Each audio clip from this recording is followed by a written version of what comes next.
Salve a tutti, sono Vincenzo, benvenuti su Bit Bit. Oggi vi parlerò dei ricorsi. Per vincere un ricorso da venditore, cioè mettendomi nei panni da venditore, ci sono determinati metodi. WooCommerce, quindi WooPayments, PayPal, Klarna e tutti questi altri metodi di pagamento che esistono, li chiamano ricorsi, tra virgolette, per i commercianti, li chiamano frodi. Come un cliente può contestare e fare una frode? Queste qua vengono fatte nel momento in cui vogliono attestare che noi da venditori non abbiamo spedito il prodotto, quindi dalla nostra sede loro acquistando, quindi avendo già speso soldi per avere quell'articolo, quel prodotto non è mai arrivato nella loro abitazione o dove destinazione sia. Come faccio la contestazione di un ricorso da clienti? L'unico mezzo che ci attesta il fatto che noi siamo intervenuti per tempo e abbiamo spedito i prodotti e gli articoli è solo la bolletta di spedizione accompagnata da fattura. E questo è valido anche se noi abbiamo il ritiro in sede. Dobbiamo farci firmare un documento dove dice che il cliente è venuto X giorno e ha riscosso il prodotto. Quindi questa cosa è utile se ci troviamo a gestire un e-commerce e se non sapevamo per tempo prima che tutto viene gestito direttamente dalla piattaforma. Ci sono delle sezioni apposite proprio per questi tipi di problemi dove noi possiamo difenderci a questi ricorsi. Come faccio la contestazione di un ricorso per una tentata truffa dai clienti? Anche con una buona gestione dell'e-commerce questa cosa può avvenire comunque, perché magari non ha pagato Klarna, perché magari è andato in banca e ha contestato un pagamento o un versamento che lui non conosceva e poi ti accuserà anche per frode, perché magari ha ricevuto un messaggio e ritorna il fatto delle truffe online. Ma allora come gestisco la mia posizione tramite i sistemi di pagamento? Ma siccome noi siamo onesti venditori, andiamo a vedere dove si gestisce il tutto e come si chiarisce tutta la situazione. Ovviamente vi lascerò alla visione di questo video e ti invito ad iscriverti al canale e a lasciare un bel mi piace. Iniziamo. Allora, una volta fatto il login, ci troviamo nella sezione WordPress, WooCommerce. Quindi abbiamo ordini, prodotti e proprio sotto a prodotti dovremmo trovarci pagamenti, l'icona con il simboletto tipo dollaro, ricorso.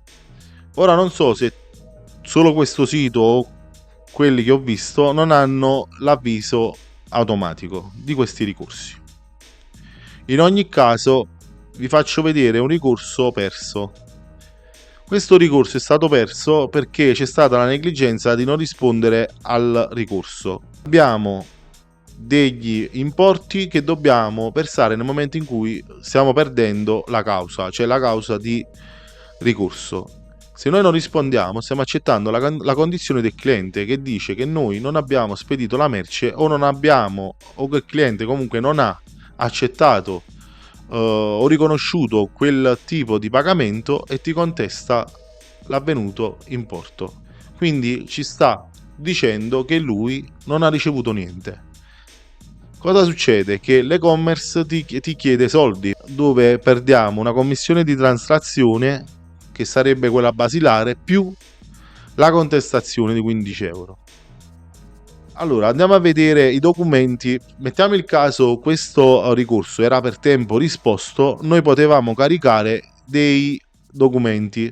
I documenti che ci occorrono sono la ricevuta dell'ordine, tipo la fattura, la comunicazione con il cliente, un'email o un WhatsApp, la firma del cliente che è venuto a ritirare in sede o che lo spedizioniere ha mandato il pacco al mittente, e dobbiamo mostrare la pagina della politica di rimborso del negozio e altri documenti utili per venire a capo di questo ricorso. Vi consiglio di avere sempre alla portata di mano su ogni ordine che viene fatto, che viene ricevuto, vi conviene archiviare tutto quello che fate, perché nel momento in cui stiamo avendo successo all'improvviso possiamo trovarci con una serie di frodi che ci possono capovolgere e ci possono portare direttamente all'astrico. Quindi vi do il consiglio di guardarvi da questi ricorsi e di visionare attentamente quello che si va a gestire in questi e-commerce. Questa è, diciamo, la situazione in somme linee. Però ovviamente, cosa ho detto in poche parole? Vi sto dicendo che dovete fornirvi di un buon contratto di spedizione, a parte perché ci sono e-commerce evoluti come Amazon, ma è imprendibile mettersi a discutere contro a quello che è già stato fatto. Quindi è cioè, proprio incontestabile il fatto che comunque Amazon abbia la sua posizione e ha dei costi comunque buoni, perché ha la spedizione veloce, la spedizione rapida, ha tanti servizi. Ora, per dar diciamo filo da torcere a questi tipi di negozi online, bisogna avvalersi di un contratto ottimo di spedizionieri. Io non sponsorizzo nessuno, quindi non ve lo dico neanche, ma è buono fare quindi un contratto direttamente con gli spedizionieri. Questa è la prima cosa. Poi le fatture vengono fatte e quelle si devono fare, e quindi stiamo tranquilli in questo caso. Quindi l'unica cosa che vi do e vi dico di fare di tanto in tanto è andare a vedere questa paginetta qui, che si trova in questa sezione. Penso che non sia nulla di complicato. Un altro consiglio che vi do è che negli ordini, quando ricevete i pagamenti, ad esempio ci sono dei pagamenti che vengono prima accettati, poi all'improvviso dice in attesa, perché magari il cliente non ha continuato con il pagamento. C'è stato il check iniziale, diceva c'è lavorazione. Lavorazione significa che il cliente ha pagato, però il pagamento in lavorazione, cioè sta in trasmissione, e quindi noi dovremmo aspettare un pochino prima ovviamente di inviare la merce. Magari l'ha fatto oggi l'ordine, che sono le 7, vi faccio un esempio, e noi lo dobbiamo spedire magari il giorno dopo, perché lo spedizioniere quindi non arriverà prima delle 7 di sera, quindi giustamente lo spediamo domani mattina, e da lì in poi possiamo vedere se il pagamento è rimasto in lavorazione. Io vi sto dando qualche consiglio per farvi capire se un pagamento cade in frode. Un'altra cosa molto utile da guardare è questa colonna giù.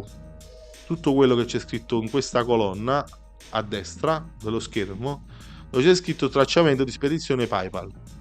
Questa schermata, controllate sempre nell'impostazione della schermata se è tutto attivo o se c'è qualcosa che non è attivo.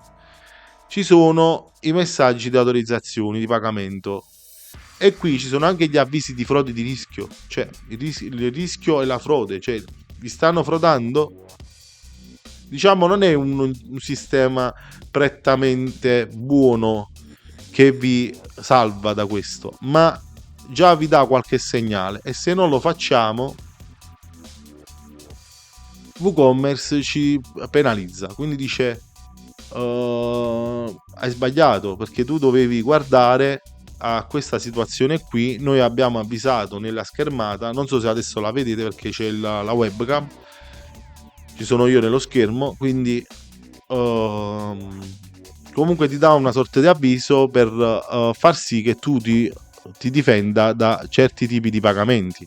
Però non è sempre valido anche questo metodo. Le uniche cose che vi consiglio di fare quindi è avvalervi di questi documenti. Spero che questo video sia stato utile. Lascia un bel mi piace ed iscriviti al canale. Noi ci vediamo nel prossimo video. Un saluto e un abbraccio. Ciao!